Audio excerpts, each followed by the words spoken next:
तो बच्चों यहाँ से स्टार्ट हो रहा है हमारे पास ऑर्गेनिक केमिस्ट्री का पहला part, that is GOC, known as general organic chemistry. Basic lecture के अंदर हम बात करते हैं ऑर्गेनिक कंपाउंड के इंट्रोडक्शन की। तो क्या होते हैं ऑर्गेनिक कंपाउंड? तो ऑर्गेनिक कंपाउंड उनको बोला जाता है जिसका कि बेसिक मीन्स होता है लाइफ, यानी ऐसे कंपाउंड जो कि लिविंग ऑर्गेनिज्म से ड्राइव्ड होते हैं उन्हें रखा जाता है ऑर्गेनिक कंपाउंड्स की कैटेगरी के अंदर। अब ऑर्गेनिक कंपाउंड के अंदर बेसिकली मिलेगा क्या? कार्बन। और कार्बन के पास एक बड़ी इंपॉर्टेंट प्रॉपर्टी होती है जिसको बोलते हैं कैटिनेशन, जिसकी वजह से कार्बन जो होता है वो अपने साथ दूसरे कार्बन को अटैच कर लेता है और लंबी लंबी चेनें बनाता है। ये प्रॉपर्टी जो होती है कार्बन की, ये काफी यूनिक प्रॉपर्टी है। प्रॉपर्टी का नाम है catenation. That is compounds which contain carbon are included under organic compounds. वो कंपाउंड ऑर्गेनिक कंपाउंड के अंदर कंसिडर नहीं करे जाते थे, जैसे कि सीओ, CO2, मेटल के कार्बोनेट्स, बाइकार्बोनेट्स, साइनेट्स, इन सबके अंदर कार्बन है, लेकिन ये टिपिकल ऑर्गेनिक कंपाउंड वाली प्रॉपर्टीज को शो नहीं करते हैं। 1815 के अंदर बर्जीलियस ने एक थ्योरी प्रपोज करी जिसको बोला गया वाइटल फोर्स थ्योरी, जिसमें कि ये बोला गया कि ऑर्गेनिक कंपाउंड केवल और केवल लिविंग ऑर्गेनिजम्स के अंदर ही सिंथेसाइज हो सकते हैं, और ये इसको सिंथेसाइज करने के लिए रेस्पॉन्सिबल होता है एक वाइटल फोर्स, यानी कि कोई दिव्य शक्ति रेस्पॉन्सिबल होती है इनको बनाने के लिए, जो कि अल्टीमेटली गलत था। इसको डिस्कार्ड किया 1828 के अंदर जर्मन केमिस्ट होलर ने, पूरा नाम था फ्रेडरिक होलर।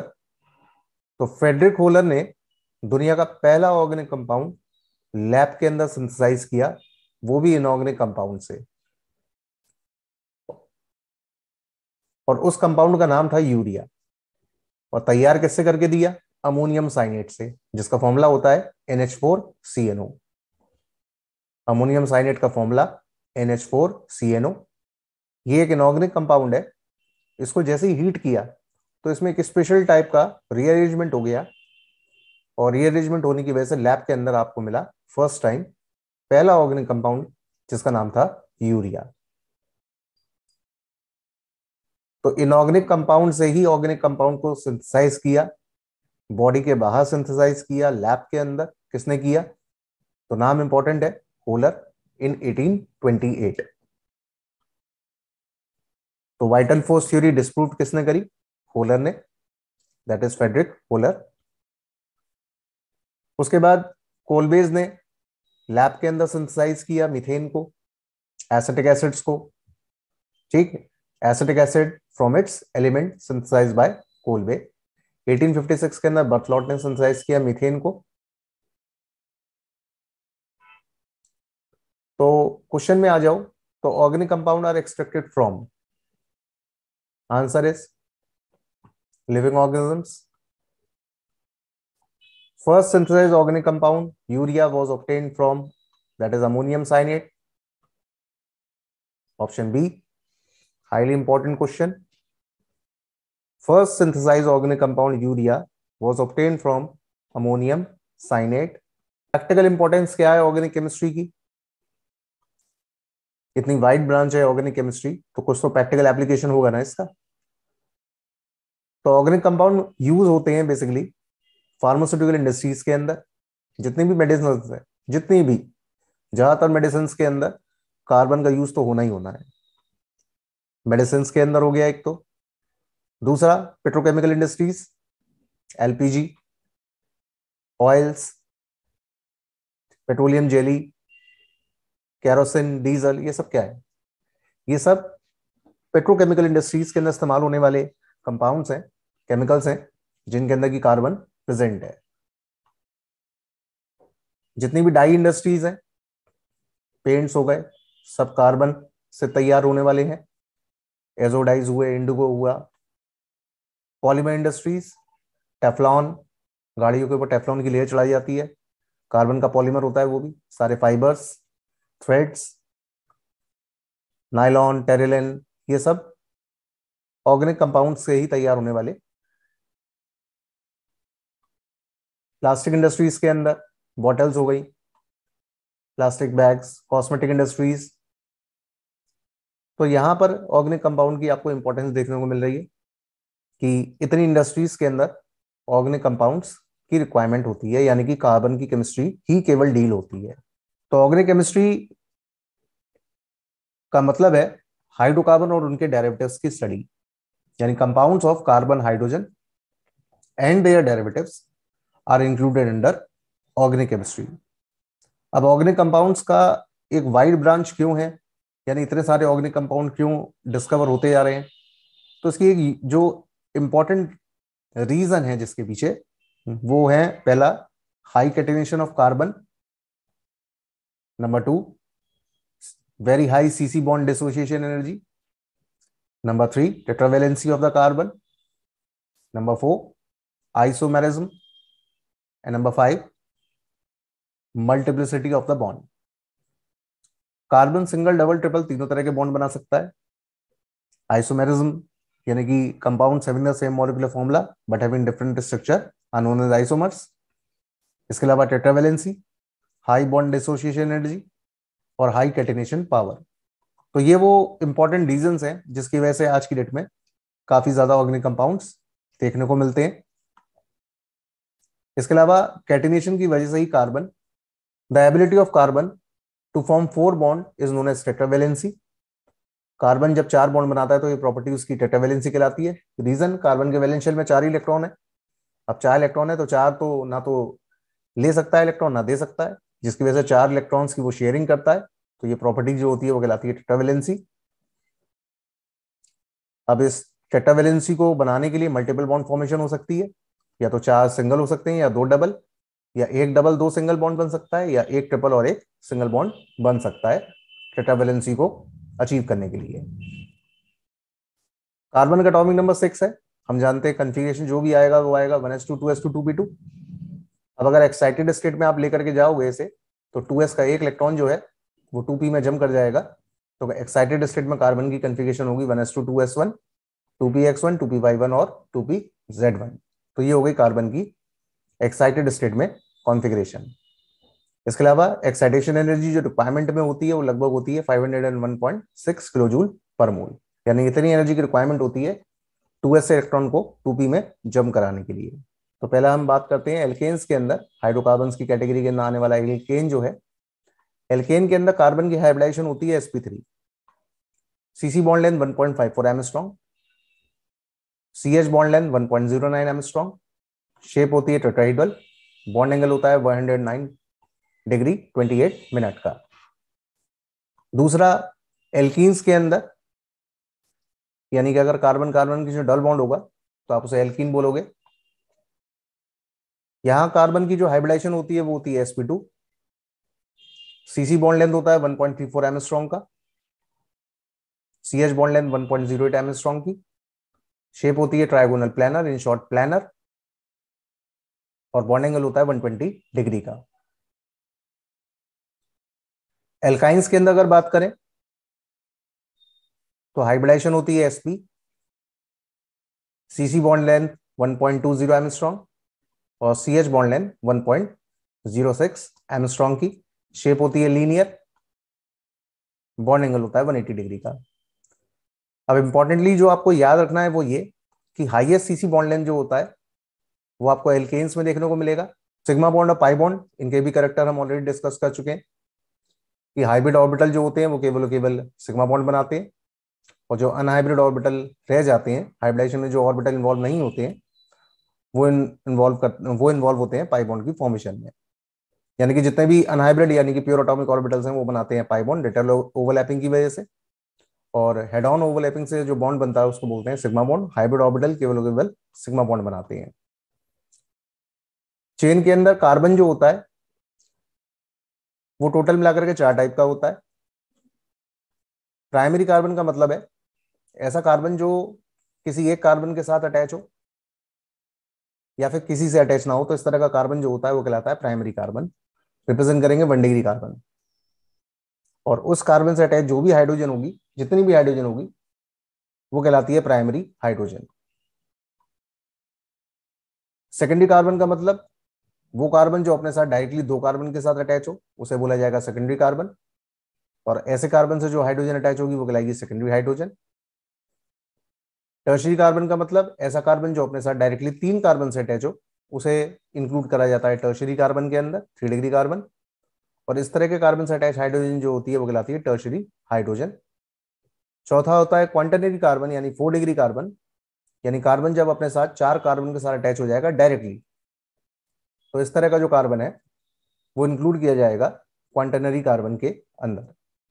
एक बात इंपॉर्टेंटली ये याद रखनी है कि कार्बन तो क्वांटरनरी हो सकता है लेकिन हाइड्रोजन कभी क्वांटरनरी नहीं हो सकती। वजह, क्योंकि जब कार्बन अपने साथ चार कार्बन के साथ जुड़ जाएगा तो कार्बन की तो वैलेंसी कंप्लीट हो गई ना, तो जो सेंटर वाला कार्बन है ये तो 4 डिग्री का हो गया, लेकिन इस कार्बन की जब वैलेंसी पूरी हो जाएगी तो इसके पास हाइड्रोजन अटैच करने के लिए जगह ही नहीं होगी। इसलिए कभी भी 4 डिग्री का हाइड्रोजन नहीं हो सकता, यानी कि क्वांटरनरी हाइड्रोजन नहीं हो सकती। टर्शरी हाइड्रोजन हो सकती है, सेकेंडरी हाइड्रोजन हो सकती है और प्राइमरी हाइड्रोजन हो सकती है। ऑर्गेनिक कंपाउंड को रिप्रेजेंट करने का तरीका क्या है? तो पहला है स्ट्रक्चरल फॉर्मूला, जैसे कि C2H6 है, इथेन जिसको बोलते हैं, तो ये इथेन का हो गया स्ट्रक्चर फॉर्मूला। ये हो गया इथीन का स्ट्रक्चरल फॉर्मूला। टोटल मिला के कार्बन 4 बॉन्ड बना रहा है। और अगर इन्हीं स्ट्रक्चर को आप कंडेंस करेंगे तो C2H6 को कंडेंस करके आप लिख सकते हैं CH3 और इथीन को कंडेंस करके लिखा जा सकता है CH2 double bond CH2। Bond line फॉर्मूले की अगर बात करें तो बॉन्ड लाइन बनाने के लिए मैंने कंपाउंड लिया C4H10, जहां दो लाइनें आपस में एक दूसरे के साथ इंटरसेक्ट करेंगी वहां पर कार्बन बैठा होगा, तो ये हो गए 4 कार्बन। अब ये नेचुरल है, कार्बन अगर होगा तो अकेला तो होगा नहीं, हाइड्रोजन के साथ ही होगा। सिंगल बॉन्ड रिप्रेजेंट हो रहा है तो कंपाउंड एक एल्केन हुआ। और अगर आपने साइकिल तैयार कर दी, साइक्लोब्यूटेन, और जो 3D रिप्रेजेंटेशन है ऑर्गेनिक मॉलिक्यूल्स की उसको रिप्रेजेंट करने के लिए वेज और डैश फॉर्मूला यूज करते हैं। इसमें अगर ये वाला स्ट्रक्चर आ जाए तो आउट ऑफ पेपर बोलेंगे लेकिन टुवर्ड्स ऑब्जर्वर बोला जाएगा, और इसको आउट ऑफ पेपर बोलेंगे, out of the plane of paper, away from observer, away from observer. तो ये वेज और डैश फॉर्मूला होता है रिप्रेजेंट करने का, सॉलिड वेज और डैश वेज। आखिरी तरीका है न्यूमैन्स प्रोजेक्शन। क्वेश्चन है dash was first organic compound synthesize, answer is urea, that is option B. Urea synthesize किसने किया? तो आंसर था Wohler, that is option A. Kolbe ने सबसे पहले क्या सिंथेसाइज किया लैब के अंदर? Acetic acid. मीथेन सबसे पहले किसने सिंथेसाइज करी? तो आंसर है बर्थलॉट, ऑप्शन 1। वाइटल फोर्स थ्योरी किसने दी थी? तो वाइटल फोर्स थ्योरी जो दी थी वो दी थी बर्जीलियस ने। नेक्स्ट बात करते हैं कैरेक्टरिस्टिक्स ऑफ ऑर्गेनिक कंपाउंड्स की। ऑर्गेनिक कंपाउंड के क्या क्या कैरेक्टर हैं? तो सबसे पहला है कॉम्पोजिशन की। तो सबसे पहला पॉइंट है कंपोजिशन। तो organic compound mainly contains carbon, यानी ऑर्गेनिक कंपाउंड बोला ही उसको जाएगा जिसमें कि कार्बन होगा, लेकिन कार्बन के साथ दूसरे एटम्स भी हो सकते हैं, जैसे हाइड्रोजन हुआ, ऑक्सीजन हुआ, सल्फर हुआ, नाइट्रोजन हो गई, हेलोजन हो गई। इसके अलावा अगली प्रॉपर्टी है ऑर्गेनिक कंपाउंड के अंदर कैटेनेशन की, जिसमें कि कार्बन अपने आप से कार्बन को जोड़ करके चेनों को लंबी या रिंग शेप में ले आता है। कंडक्शन प्रॉपर्टी, ऑर्गेनिक कंपाउंड के अंदर फ्री इलेक्ट्रॉन्स देखने को नहीं मिलेंगे, जिसकी वजह से ये इलेक्ट्रिसिटी के और हीट के बैक कंडक्टर होते हैं। ज्यादातर ऑर्गेनिक कंपाउंड जो होते हैं वो हाईली कॉम्प्लेक्स होते हैं, जैसे कि विटामिन B12। विटामिन B12 का जो स्ट्रक्चर होता है वो हाईली कॉम्प्लेक्स स्ट्रक्चर होता है, कार्बन का स्ट्रक्चर बना होता है ये पूरा। कंबस्टेबिलिटी की बात करें तो हाईली कंबस्टेबल होते हैं, फ्यूल्स के तौर पर यूज करा जाता है। मेल्टिंग पॉइंट, बॉइलिंग पॉइंट इनका बहुत ज्यादा हाई नहीं, और इनऑर्गेनिक कंपाउंड के कंपैरेटिव इनका मेल्टिंग पॉइंट लो होता है। इसके अलावा इनके अंदर डायरेक्शनल प्रॉपर्टी देखने को मिलती है, कि यानी कि आइसोमेरिज्म शो कर सकते हैं। आइसोमर्स का मतलब same molecular formula but having different structure. Solubility की बात करें तो ऑर्गेनिक कंपाउंड ऑर्गेनिक चीजों के अंदर ही सॉल्युबल होते हैं, वाटर इनसॉल्युबल होते हैं ज्यादातर। तो most of the organic compound are insoluble in water but soluble in organic solvents. Stability की बात करें तो ऑर्गेनिक कंपाउंड की स्टेबिलिटी इन ऑर्गेनिक कंपाउंड से कंपैरेटिव बहुत कम होती है। Multiple bonds formation, single double और ट्रिपल हर तरीके का बॉन्ड बना सकते हैं। लिंकेज, इनके अंदर पाई जाने वाला जो बॉन्ड यानी जो लिंकेज होता है वो होता है कोवेलेंट, आसानी से पॉलीमराइज हो जाते हैं। जैसे इथीन का एक पॉलीमर होता है जिसको बोला जाता है पॉलीथिन। इनकी रेट ऑफ रिएक्शन जो होती है वो स्लो होती है।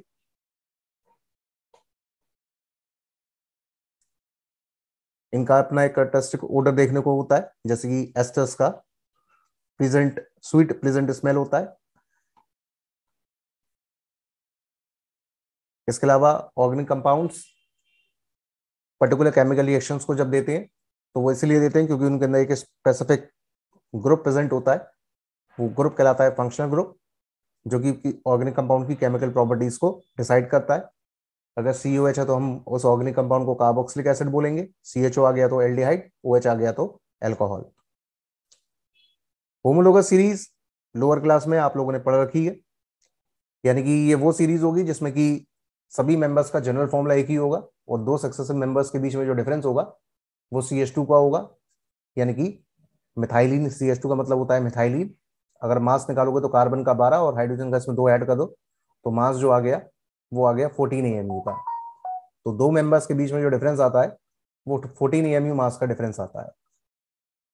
तो एल्केन्स की होमोलोगस सीरीज के अंदर CH4 C2H6 C3H8, तो ये हो गई एल्केन की पूरी होमोलोगस सीरीज।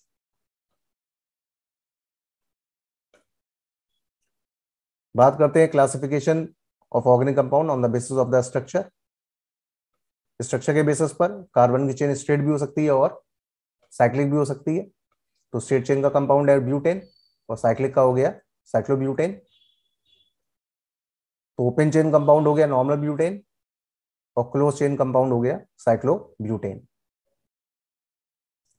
तो क्लासिफिकेशन के अंदर अगर आते हैं तो क्लासिफिकेशन के अंदर सबसे पहला है ओपन चेन और दूसरा है क्लोज चेन। जो ओपन चेन वाले कंपाउंड होते हैं उनको बोलते हैं ए साइक्लिक कंपाउंड यानी कि एलिफेटिक कंपाउंड, और क्लोज चेन वालों को नाम दिया जाता है साइक्लिक और रिंग कंपाउंड्स। ओपन चेन और क्लोज चेन, ओपन चेन का मतलब ए साइक्लिक या एलिफेटिक और क्लोज चेन का मतलब साइक्लिक या रिंग कंपाउंड्स। अब ये जो ओपन चेन वाले कंपाउंड होते हैं इनमें चेन जो होती है वो स्ट्रेट भी हो सकती है और ब्रांच भी हो सकती है। क्लोज चेन वाले यानी कि साइक्लिक या रिंग कंपाउंड जिनकी बात हो रही है उनमें कार्बन की जो चेन होगी वो क्लोज फॉर्म में हो सकती है। चेन के अंदर जरूरी नहीं है कि रिंग के अंदर जरूरी नहीं है कि केवल कार्बन हो, कार्बन के अलावा दूसरे कंपाउंड्स भी हो सकते हैं। जैसे कि पहला का एग्जांपल है बेंजीन का जिसमें कि रिंग के अंदर केवल कार्बन दिख रहा है, और दूसरा एग्जांपल है पाइरिडीन का जिसमें कि रिंग के अंदर कार्बन के साथ साथ तुम्हें नाइट्रोजन भी ऑब्जर्व हो रहा है। इसमें डिफरेंस है इस बात का कि अगर केवल केवल कार्बन ही कार्बन प्रेजेंट होता है तो बोलेंगे होमोसाइक्लिक। तो बेंजीन किस में आती है? होमोसाइक्लिक के अंदर, क्योंकि रिंग के अंदर केवल कार्बन प्रेजेंट है। लेकिन अगर रिंग के अंदर कार्बन के अलावा दूसरे एटम्स इंक्लूड हो गए जिन जैसे कि नाइट्रोजन हुआ, सल्फर हुआ, ऑक्सीजन हुआ, ठीक है, तो इस तरह के जो कंपाउंड्स आएंगे वो इंक्लूड किए जाएंगे हेटेरोसाइक्लिक कंपाउंड्स के अंदर। तो दोनों रिंग में डिफरेंस इस बात का है कि पहली वाली जो रिंग है उसमें केवल कार्बन है तो उसे बोलेंगे होमोसाइक्लिक, और दूसरी वाली जो रिंग है उसमें कार्बन के साथ साथ रिंग में नाइट्रोजन भी आ गया तो उसे बोलेंगे हेटेरोसाइक्लिक। तो रिंग दो तरह की होती है, होमोसाइक्लिक और हेटेरोसाइक्लिक। तो पाइरिडीन एक हेटेरोसाइक्लिक कंपाउंड है जबकि बेंजीन एक होमोसाइक्लिक कंपाउंड है। ये दोनों के बीच में अंदर आने वाला डिफरेंस है।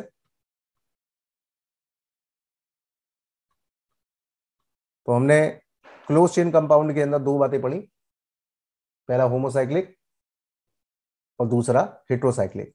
होमोसाइक्लिक को कभी कभी कार्बोसाइक्लिक भी बोलते हैं क्योंकि साइकिल में केवल कार्बन ही प्रेजेंट है।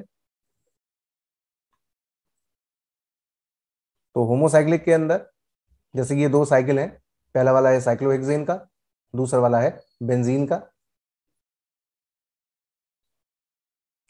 अब अगर होमोसाइक्लिक कंपाउंड के अंदर कार्बन की साइकिल के अंदर सिंगल बॉन्ड ही आपको देखने को मिलता है, तो ऐसी सिचुएशन में इनको रखा जाता है एलिसाइक्लिक की कैटेगरी के अंदर। एलिसाइक्लिक का मतलब है एलिफेटिक साइक्लिक कंपाउंड। जैसे साइक्लोहेक्सेन एक एलिसाइक्लिक कंपाउंड की कैटेगरी में आता है। होमोसाइक्लिक कंपाउंड्स के अंदर अगर एक रिंग आ गई,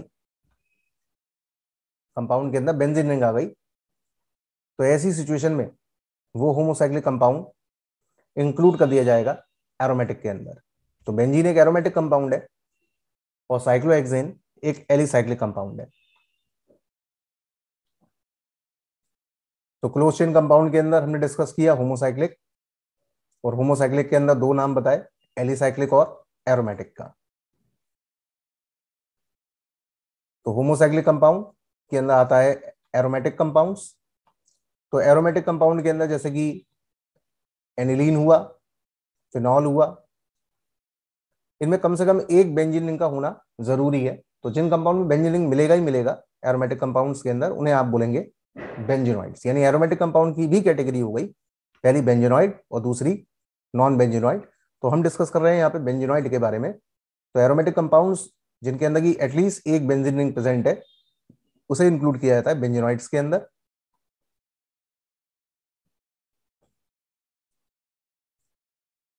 अब जैसे ये जो दो कंपाउंड है, ये कंपाउंड एरोमेटिक तो है लेकिन इनके अंदर बेंजीन रिंग देखने को नहीं मिल रहा है।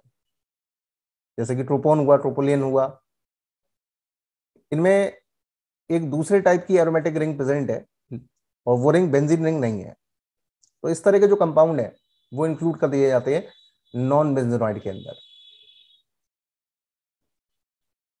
इसके अलावा हेट्रोसाइक्लिक कंपाउंड का मतलब हुआ कि रिंग के अंदर कार्बन के अलावा दूसरा आइटम आ जाए, जैसे ऑक्सीजन आ गया, नाइट्रोजन आ गया।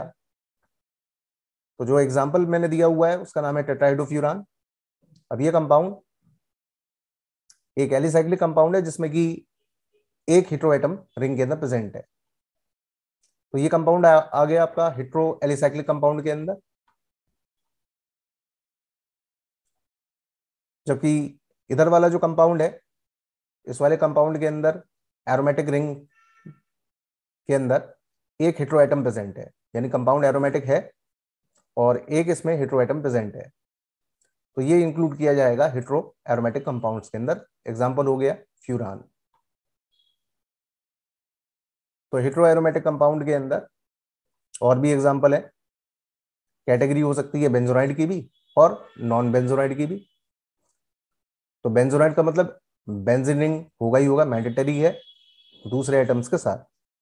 और नॉन बेंजोनाइड का मतलब बेंजीन रिंग नहीं होगा और दूसरे आइटम भी प्रेजेंट होंगे। तो ऑर्गेनिक कंपाउंड की क्लासिफिकेशन के अंदर हमने डिस्कस किया ओपन चेन और क्लोज चेन। ओपन चेन वाले स्ट्रेट और ब्रांच, क्लोज चेन वाले होमोसाइक्लिक और हेट्रोसाइक्लिक। होमोसाइक्लिक के अंदर एलिसाइक्लिक और एरोमेटिक। सिमिलरली हेट्रोसाइक्लिक के अंदर हेट्रो एलिसाइक्लिक और हेट्रो एरोमेटिक। एरोमेटिक के अंदर दो कैटेगरी, बेंजोनॉइड की और नॉन बेंजोनॉइड की। सिमिलरली हेट्रो एरोमेटिक के अंदर कैटेगरी बन सकती है बेंजोनॉइड की और नॉन बेंजोनॉइड की। तो इन सब का डिटेल एग्जांपल एक एक करके हमने देख लिया है, डिस्कस कर लिया है। होमोलोगस सीरीज, हर ऑर्गेनिक क्लासिफिकेशन के अंदर सीरीज के बारे में स्टडी होती है, हर फंक्शन ग्रुप के अंदर इसे डिस्कस करना पड़ता है। तो होमोलोगस सीरीज का मतलब है एक ऐसी सीरीज जिसमें कि दो मेंबर्स के बीच में CH2 का डिफरेंस होगा, यानी कि 14 eV मास का डिफरेंस होगा। तो एल्केन की होमोलोगस सीरीज के अंदर अगर बात करें तो जैसे मीथेन, इथेन, प्रोपेन, ये सारे होमोलोगस सीरीज के character, same general formula, same functional group, दो मेंबर्स के बीच में डिफरेंस CH2 का यानी कि 14 eV मास का। और अगर एक होमोलॉगी को तैयार करने का केमिकल मेथड पता है तो सारे मेंबर्स उसी तरीके से प्रिपेयर किए जाते हैं। तो ये इसके करेक्टर हो गए। यानी कि होमोलोगस सीरीज के अंदर अंदर जितने मेंबर्स हैं उनका केमिकल जो प्रिपरेशन है वो सेम ही होता है, यानी केमिकल प्रॉपर्टी सेम होती है, फिजिकल प्रॉपर्टीज डिफरेंट होती है। तो क्वेश्चंस में आ जाए, organic compound mainly contains, organic compound की बात हो रही है तो उसके अंदर स्पेसिफिकली कार्बन तो होना ही चाहिए। होमोलोगस सीरीज के अंदर दो मेंबर्स के बीच में जो डिफरेंस होता है वो CH2 का होता है, उसको बोलते हैं मिथाइलिन। सक्सेसिव मेंबर के बीच में मास का डिफरेंस हो गया 14 AMU, that is option 2। Methane यानी कि एल्केन की होमोलोगस सीरीज है, उसके थर्ड मेंबर की बात हो रही है, तो थर्ड मेंबर का मतलब 3 कार्बन होने चाहिए, नाम हो गया प्रोपेन का। अच्छा, मीथेन से अगर निकालना है तो मीथेन से थर्ड मेंबर का नाम हो गया ब्यूटेन। ज्यादातर ऑर्गेनिक कंपाउंड सॉल्युबल होते हैं, तो सही आंसर हुआ नॉन पोलर सॉल्वेंट्स के अंदर वाटर इनसॉल्युबल होते हैं।